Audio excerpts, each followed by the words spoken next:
អ្នកណាក៏បានសម្រាប់មនុស្សមានទុកដូចខ្ញុំឲ្យតែគេថ្នាក់ថ្នមលួងលោមខ្ញុំចង់បានមកជាគ្នាបើមានចិត្តល្អអាចព្យាបាលរបួសចិន្តាជីវិតធំបំណងប្រាថ្នាដែលខ្ញុំរងចាំជាយូរឆ្នាំហើយអ្នកណាក៏ដោយឲ្យតែស្មងខ្ញុំមិនប្រកាន់ជាអ្នកណាក៏មិនសំខាន់ដែលសំខាន់គឺចិត្តភក្តីរូបរាងសំផស្សទ្រព្យសម្បត្តិមានប្រយោជន៍អ្វីបើស្នេហាខ្វះចិត្តប្រណីក៏គ្មានថ្ងៃរកត្រើ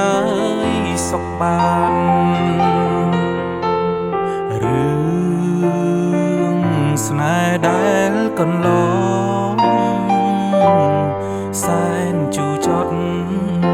ព្រោះជួមតែចិត្តសាមញ្ញសំណាងមិនល្អជួបតែរឿងរ៉ាវរំខានស្នេហ៍ប៉ះមនុស្សចិត្ត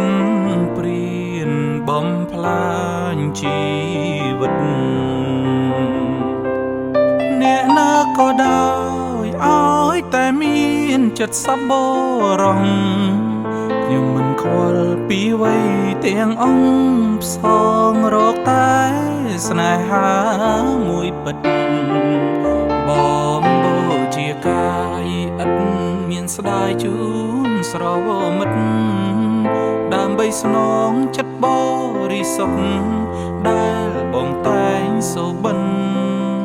ប្រាថ្នា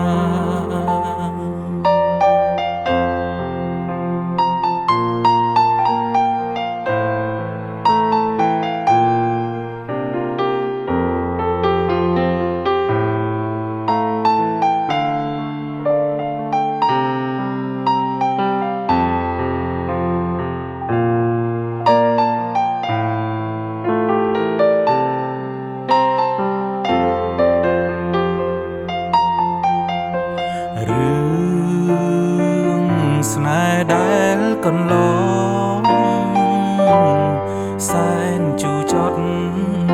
ព្រោះជួមតែចិត្តសាមញ្ញសំណាងមិនល្អជួបតែរឿងរ៉ាវរំខានស្នេហ៍ប៉ះមនុស្សចិត្តព្រានបំផ្លាញជីវិតអ្នកណាក៏ដោយឲ្យតែមានចិត្តសប្បុរសខ្ញុំមិនខ្វល់ពីវ័យទាំងអង្គផ្សងរកតែស្នេហាមួយពិតបងបូជាកាយឥតមានស្ដាយជូនស្រមិត្ត